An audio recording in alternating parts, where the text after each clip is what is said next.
एक बारी सभी बोलेंगे सतगुरुदेव भगवान की जय। आज कुमार गेट के इस पावन स्थल पर आयोजित श्रीमद् भागवत कथा में उपस्थित मेरे नौजवान साथी मातृशक्ति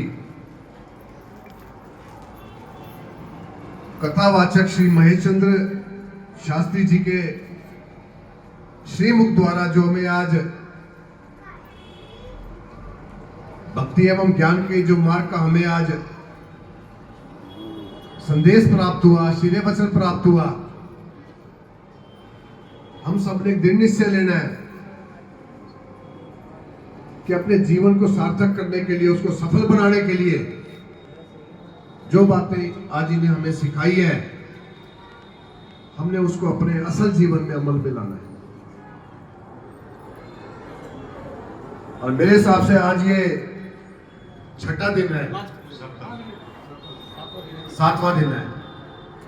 और मैं ये बात कहना चाहूंगा कि केवल धन लक्ष्मी खर्च करके हम ये माने कि भाई केवल पैसों से ही भागवत कथा कराई जा सकती है, तो ये सोच हमारी गलत है। मैं पिछले 15 वर्ष से अपने घर में, अपने निवास स्थान में भागवत कथा कराने की सोच रहा हूँ, लेकिन जब भी सोचता हूँ, कराने का प्रयास करता हूँ, तो कोई ना कोई विघ्न आ जाता है। तो आशीर्वाद यहाँ से भी व्यासपीठ से है, अब की बार आप कथा कराओ, कोई विघ्न नहीं आएगा।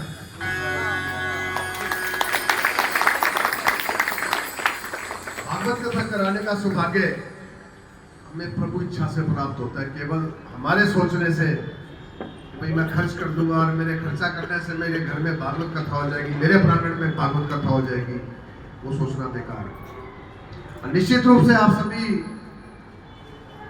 इस कथा में उपस्थित स्वजनों ने कुछ अच्छे काम किए होंगे कि आज आप इस मंडली को, यहाँ के स्थानीय लोगों को एक सौभाग्य प्राप्त हुआ कि आज आपके प्रांगण में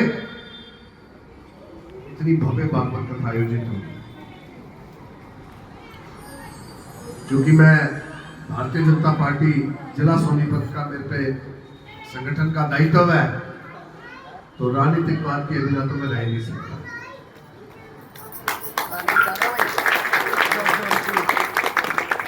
2014 से पहले लोग हमें ताना मारा करते थे कि राम मंदिर कब बनेगा, धारा 370 कब हटेगी। हमने तो राम मंदिर भी बनाया, धारा 370 भी हटाई, और ज्ञान व्यापी का तो कहीं जिक्र भी नहीं था।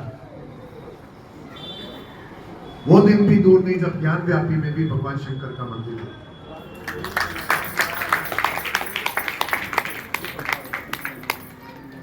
निश्चित रूप से हम प्रभु की आराधना अपने घर में बैठ करके, 4 लोग घर में मिल करके भी भजन कीर्तन कर सकते हैं। इतने बड़े बड़े भव्य आयोजन होते हैं यहाँ पर, जैसे सैकड़ों की संख्या में श्रद्धालुगण उपस्थित हैं। ऐसे भी बड़े कार्यक्रम होते हैं जहाँ हजारों की संख्या में होते हैं। ऐसे भी बड़े आयोजन होते हैं जहाँ लाखों की संख्या में होते हैं। अभी भारत के इतिहास में इतना बड़ा जो कुंभ का मेला हुआ, जहाँ भारत देश के हर 3 में से 1 आदमी जरूर गया उस कुंभ के मेले में। 85 करोड़ लोग उस कुंभ के मेले में गए। इतना बड़ा कुंभ का मेला आयोजित हुआ। हम ये जो इतने बड़े बड़े आयोजित होते हैं, जो करते हैं, किस लिए करते हैं? जब हम प्रभु का सिमरन तो अपने घर में भी कर सकते हैं। उसका मुख्य उद्देश्य होता है कि प्रभु के सिमरन करने के साथ साथ आने वाले समय में, आने वाला जो भविष्य हमारा, उसमें सनातन धर्म को मजबूती प्रदान कर।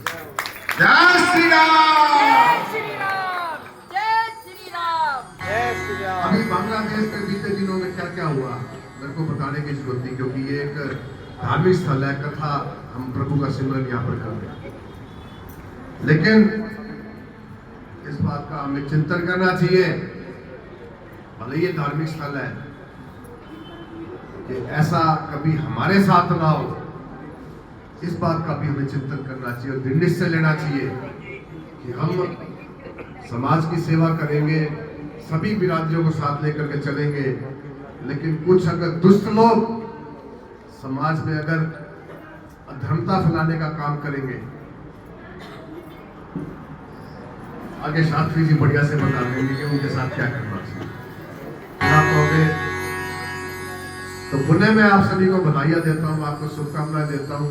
और भाई टोनी से हमारा हेलो भाई है, रमेश जी है, जितनी हमारी युवा साथी और खड़े हैं, इनसे मैं निवेदन करूंगा कि ये जो भागवत कथा का आयोजन है ये अगले साल भी इस दिन होना चाहिए। जोरदार ताली साहब।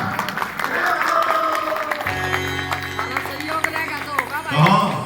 गद्दी से निकली थी कि कथा होगी, प्रमाण दे दिया। इनका सहयोग होगा तो होगा, इनके सहयोग बिना कैसे होगा। सहयोग परमात्मा बुला लेते हैं, इनको अधिकारी बनाया है, इनको अधिकारी बनाया, इनके मुकाबले से करवाया है कि हाँ कथा होगी, और व्यासपीठ ने भी आशीर्वाद दिया होगी। पुणे आप सभी मातृशक्ति का, सभी युवा साथियों का, आयुष्कों का, सभी का बहुत बहुत धन्यवाद। एक बार पुणे बोलेंगे, सतगुरुदेव भगवान की बहुत बहुत धन्यवाद।